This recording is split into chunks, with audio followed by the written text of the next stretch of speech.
नमस्कार। मैं मूलचंद सहायक आचार्य समाजशास्त्र श्री प्रताप सिंह भारत राजकीय महाविद्यालय शाहपुरा में कार्यरत हूँ। आज पुनः आपके सामने उपस्थित हुआ हूँ एक नई अवधारणा के साथ में। भारतीय समाज में कई अवधारणाएं रही है जिसमें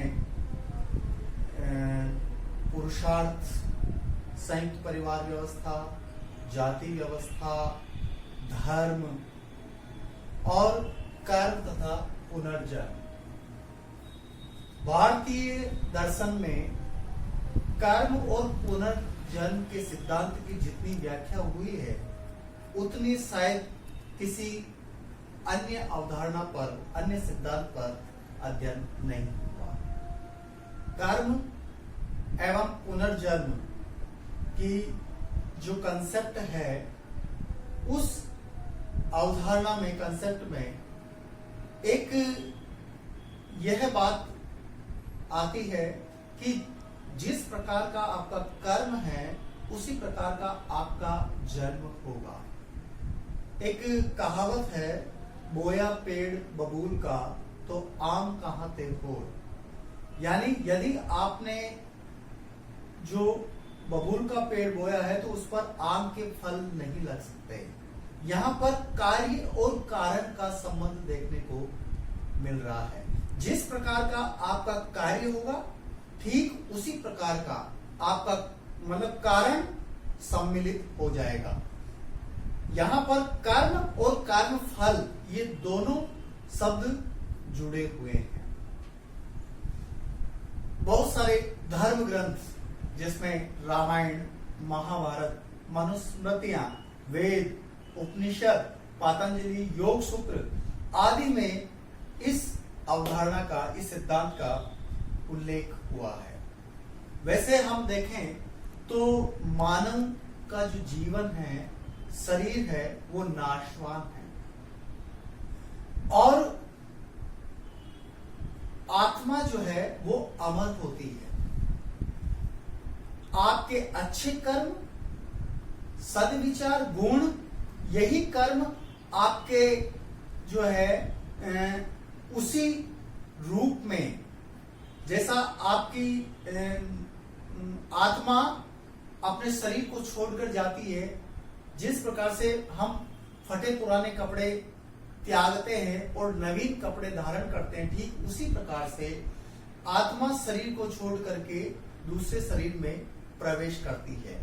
लेकिन उसे कौन सा शरीर मिलेगा यह आपके कर्म पर आधारित है। यही कर्म और पुनर्जन्म है।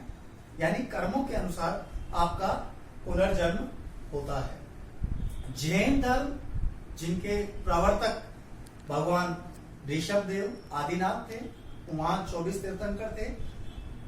24वें तीर्थंकर महावीर स्वामी थे। जैन धर्म के अंदर भी कर्म और पुनर्जन्म की बात कही है।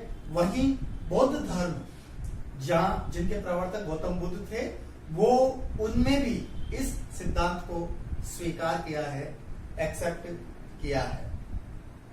यदि हम धर्म और कर्म की बात करें कि धर्म हमें यह बताता है कि क्या होना चाहिए, यानी कि हमें किस प्रकार का व्यवहार करना चाहिए, किस तरह के नैतिक आदर्श गुणों को अपनाना चाहिए। लेकिन कर्म क्या है पर बल देता है। इसका मतलब धर्म कहता है क्या होना चाहिए, जबकि कर्म हमारे को क्या है बताता है कि क्या है, वर्तमान में क्या है, वो चीज इसमें दर्शाई जाती है। अब कर्म शब्द की अगर हम बात करें तो कर्म शब्द क्रय धातु से बना है। कर्म शब्द क्री धातु से बना है, जिसका अर्थ होता है व्यापार या हलचल।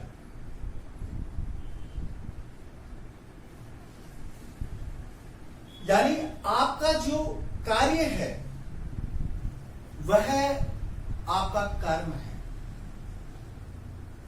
इसमें यह देखा गया है कि गीता में भगवान कृष्ण ने अर्जुन को उपदेश दिया और उसमें कर्म करने की बात कही गई है। भारतीय मनुष्यों ने भी ये कहा गया कि मनसा वाचा कर्मणा, मन वचन और कर्म से किसी कार्य को करना होता है। इसके साथ ही अगर हम संस्कृत साहित्य में जाएं और संस्कृत साहित्य में कर्म की बात करें तो वहां पर कर्मन शब्द का अर्थ कर्म का कर्मन शब्द में लिया गया है। कर्मन इसका मतलब होता है कर्तव्य। कर्मन का मतलब हो गया कर्तव्य। यहां कर्म का तात्पर्य यह हो गया कि आपको जो दायित्व निर्वाह के लिए जो दिया गया है, कर्म दिया गया है, उस कर्तव्य को निभाना है। अपना कर्म करके समाज रूपी कार्य में दायित्व को निभाना, वो कर्म है। स्वामी विवेकानंद ने कहा कि मैं आपसे बात कर रहा हूं, आप मुझे सुन रहे हैं, वो सारे कर्म हैं। यानी मैं बोल रहा हूं, आप सुन रहे हो, ये एक कर्म है। गीता के अंदर भी व्यक्ति चल रहा है, उठ रहा है, बैठ रहा है, रो रहा है, धो रहा है, सो रहा है, ये सब व्यक्ति के कर्म हैं। अब यहां कर्म में तीन बातें निहित होती है। एक तो कर्ता, कर्ता का मतलब कर्म को करने वाला व्यक्ति। दूसरा परिस्थिति, इसका मतलब यह है कि व्यक्ति किसी न किसी, क्योंकि शून्य परिस्थिति में तो कोई कार्य कर ही नहीं सकता है, इसलिए उसे किसी न किसी परिस्थिति के अंतर्गत कार्य करना पड़ता है। और तीसरी बात आती है प्रेरणा। वह किसी न किसी कार्य से प्रेरित होकर कर्म करता है। इसलिए इन तीन बातों में कर्ता, परिस्थिति और प्रेरणा की बात आती है। गीता में इसे जो है 5 रूपों में बताया है। पहली बात कर्ता है, दूसरी परिस्थिति, इट मीन्स इसका मतलब यह हो गया कि क्रिया करने का स्थान वो परिस्थिति हो गई। और तीसरा जो आता है साधन, यानी आप किस प्रकार के कर्म में कौन सा साधन का उपयोग कर रहे हो, माध्यम क्या है, साधन क्या है, ये साधन महत्वपूर्ण है। तीसरा साधन। और चौथा जो आता है इसमें प्रयत्न,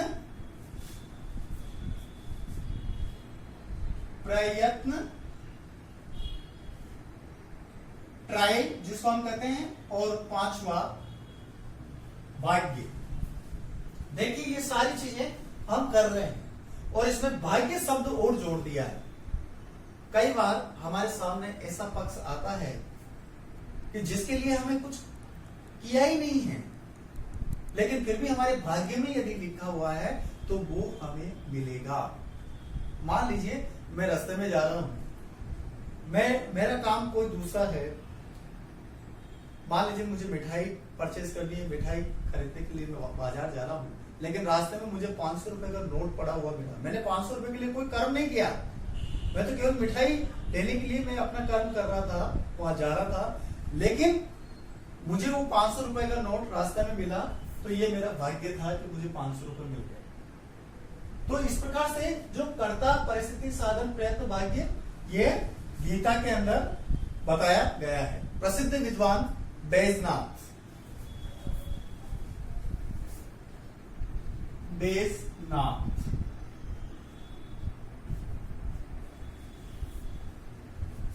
ने जो है कर्म विज्ञान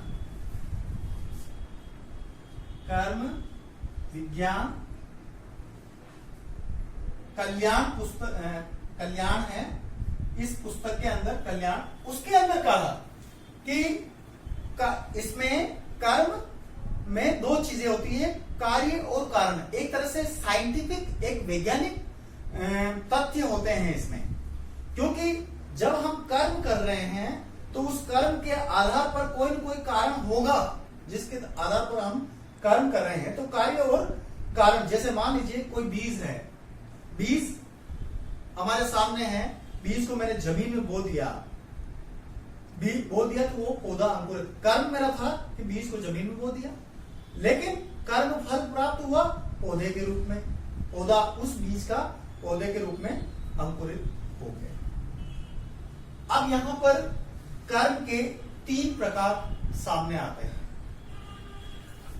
कर्म के प्रकार,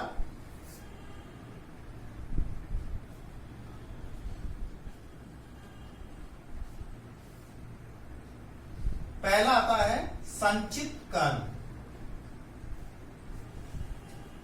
संचित कर्म, संचित कर्म का तात्पर्य यह है कि आपके पूर्व जन्मों के कर्म, आपके पूर्व जन्म में जो आपने कर्म किए हुए हैं उसका फल आपको मिल रहा है। तो आपके पूर्व जन्मों के जो भी कर्म है वो आपके संचित कर्म कहलाएंगे। दूसरा आता है इसमें प्रारब्ध कर्म।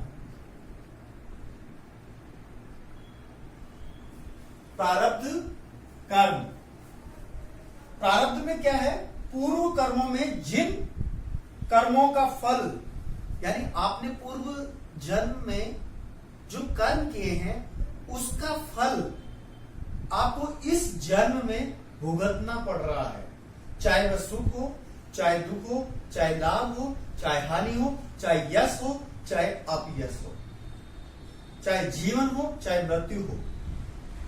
ये सब प्रारब्ध में, कई बार ऐसा होता है प्रारब्ध के अंतर्गत ही, मान लीजिए मैं भोजन कर रहा हूं, भोजन बहुत ही स्वादिष्ट बना है, जो ही मैंने भोजन का ग्रास उठाया और मुंह पर लाया तो बाहर से मक्खी आकर के उस जो ग्रास है उसके अंदर गिर जाती है। अब उस ग्रास को मुझे फेंकना पड़ेगा, क्योंकि अब वो ग्रास मेरे प्रारब्ध में नहीं है, मेरे पूर्व जन्मों का जो फल है वो अभी मिला है मेरे को, ये प्रारब्ध है। और तीसरा क्रियमाण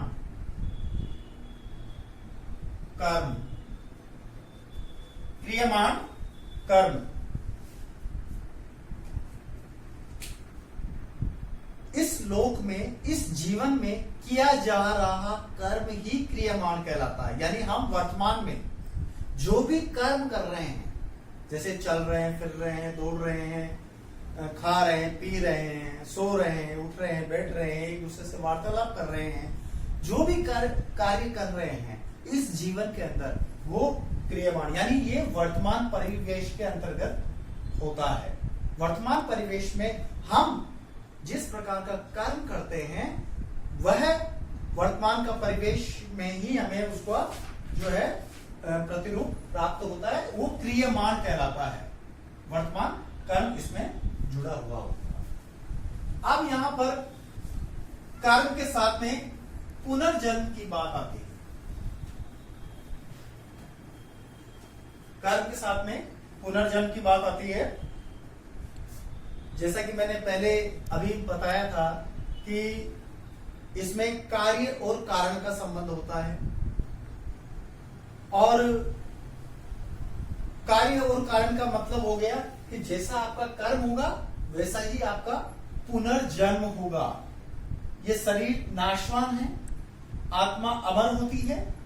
यदि आपने अच्छे कर्म किए हैं तो उसका परिणाम अच्छा होगा, बुरे कर्म किए हैं तो उसका परिणाम बुरा होगा।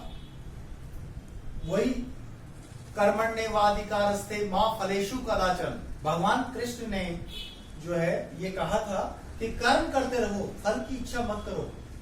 आप पर कर्म की बात कही गई है, फल की इच्छा तो बात ही नहीं कही है, लेकिन इसमें कर्म और पुनर्जन्म की बात जीवन से संबंधित है। वो बात कही गई है। यहां कुछ सिद्धांत सामने आते हैं जिसमें कर्म और पुनर्जन्म की बात में गीता, महाभारत, रामायण, उपनिषद, मनुस्मृतियां, पातंजलि, योग सूत्र आदि में कर्म और पुनर्जन्म का सिद्धांत देखने को मिलता है। ऋग्वेद की अगर हम बात करें तो वहां रीत की अवधारणा थी। रीत की अवधारणा थी। रीत की अवधारणा हमें यह कहती है कि आप के अंदर ईश्वरीय सत्ता विराजमान है। जो भी आप कर्म करते हो तो ईश्वरीय सत्ता यानी ईश्वरीय वाणी आपको यह कहती है कि यह अच्छा है, सही है या गलत है। यानी आपका अंतर मन, ये रीत की अवधारणा थी। रीत का मतलब होता है एक सरल रेखा, प्रत्यक्ष। इसको हम नैतिकता के साथ में जोड़ सकते हैं। नैतिक गुणों, नैतिक कानून, नैतिकता का कानून। कई बार नैतिक रूप से हमारे ऊपर नियंत्रण किया जाता है। हमारी अंतरात्मा कहती है कि ये कार्य अच्छा नहीं है, मैं जो कर्म कर रहा हूं ये अच्छा है या नहीं है। अगर मैं गलत कार्य कर रहा हूं तो मेरी अंतरात्मा मुझे रोकेगी, नहीं ये गलत है। अगर अच्छा कार्य है मेरी अंतरात्मा कहेगी कि ये अच्छा कार्य है। यही रीत की अवधारणा है। यही रीत की अवधारणा के आधार पर बताई गई है। इसके साथ ही बीजी गोखले, प्रसिद्ध विद्वान बीजी गोखले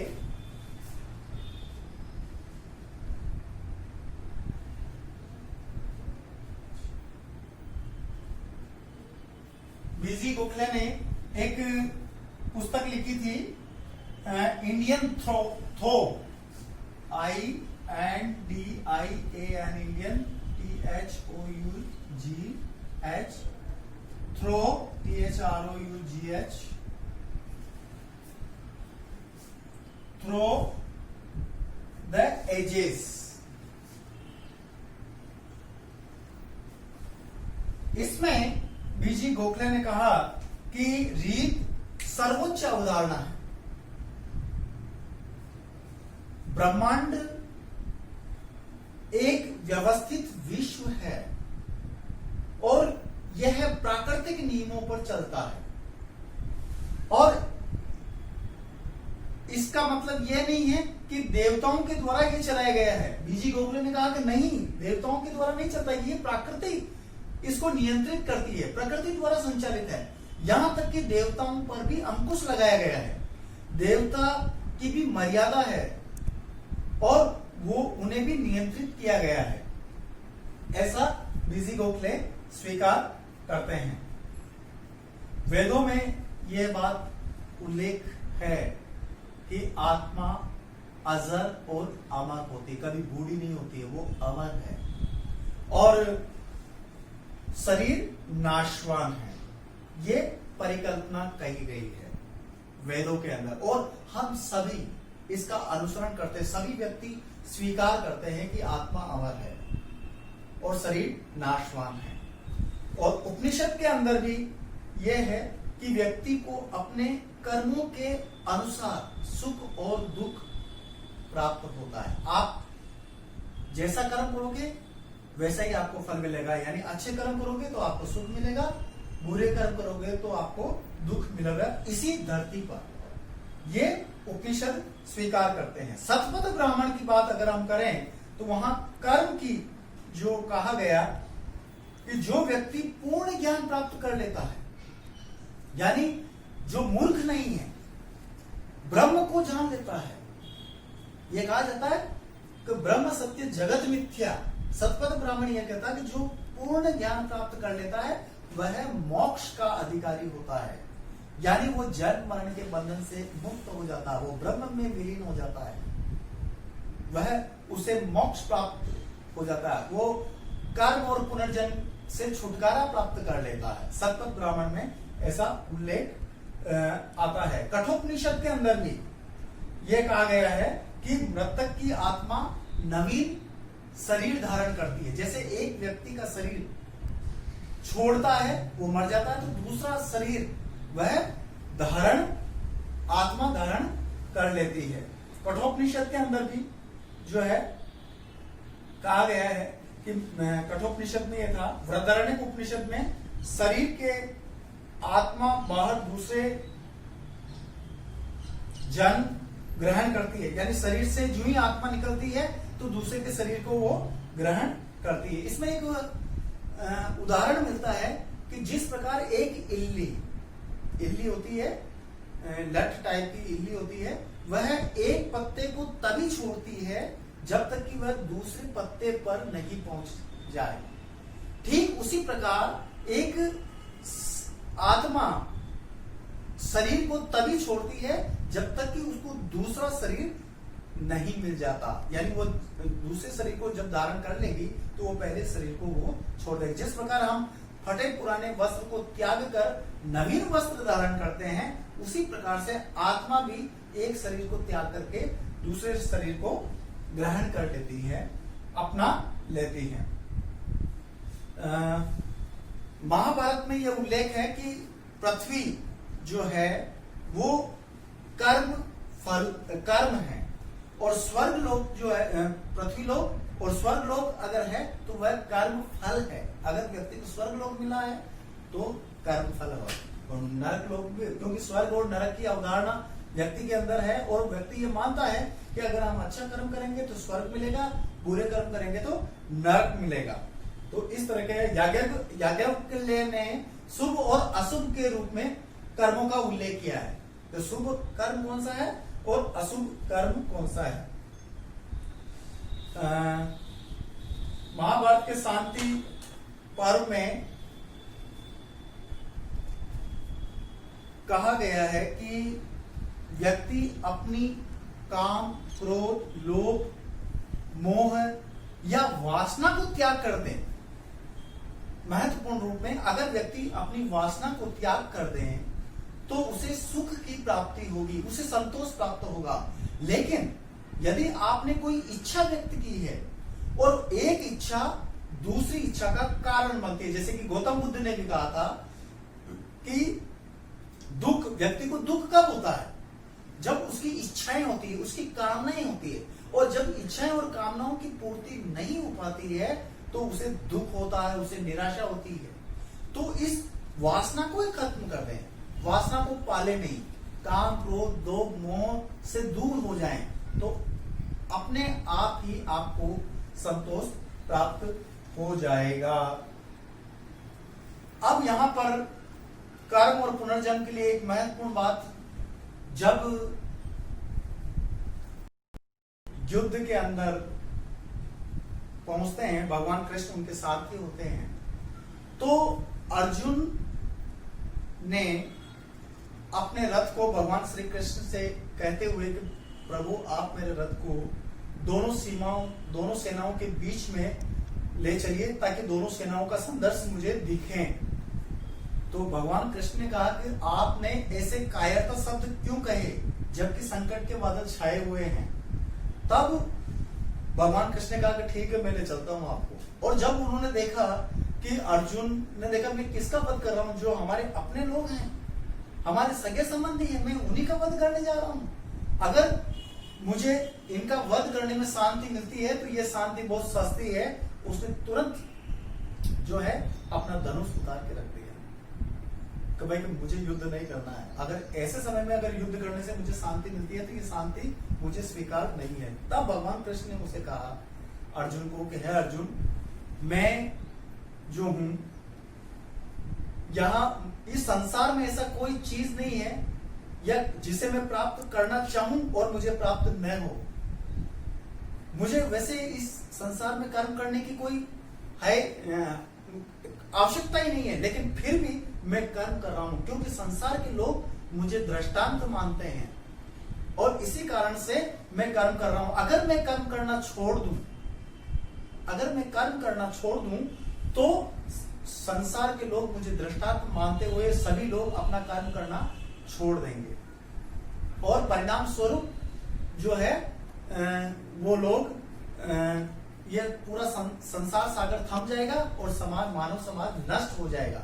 इसलिए तुम्हारा ये कर्तव्य है और दायित्व भी है कि अपना कर्म करो धर्म को बचाने के लिए। परित्राणाय साधूनां विनाशाय च दुष्कृतां धर्म संस्थापनार्थाय संभवामि युगे युगे। इसलिए धर्म को बचाने के लिए तुम्हें इस युद्ध में भाग लेना ही पड़ेगा।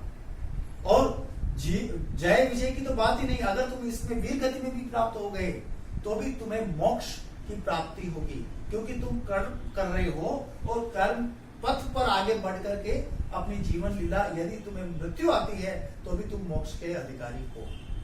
तो इस प्रकार से भगवान कृष्ण ने उसे कर्म और ज्ञान और भक्ति का जो है रहस्य समझाया था। इसी के साथ याज्ञवल्क्य ने भी धर्म और अधर्म के बारे में जानकारी दी। धर्म और अधर्म कर्म के आधार पर ही बनते हैं। ये कर्म संग्रह के बीज हैं। और पतंजलि योग सूत्र वे नियम जिसके द्वारा योग एक साधन के रूप में हो सकते हैं।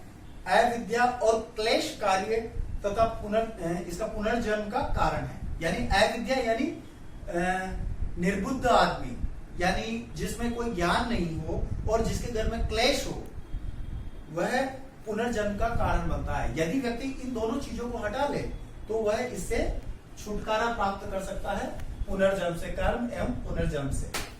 कुछ विद्वान कीथ और मैकडोनाल्ड जो है, उन्होंने कहा कि कर्म जब तो फिर इस चीज से मुक्त पाना है तो कर्म करना ही नहीं चाहिए। लेकिन ऐसा संभव नहीं है कि कोई व्यक्ति है और वह कर्म नहीं करेगा, उसे किसी न किसी रूप में कर्म करना ही पड़ेगा। धन्यवाद।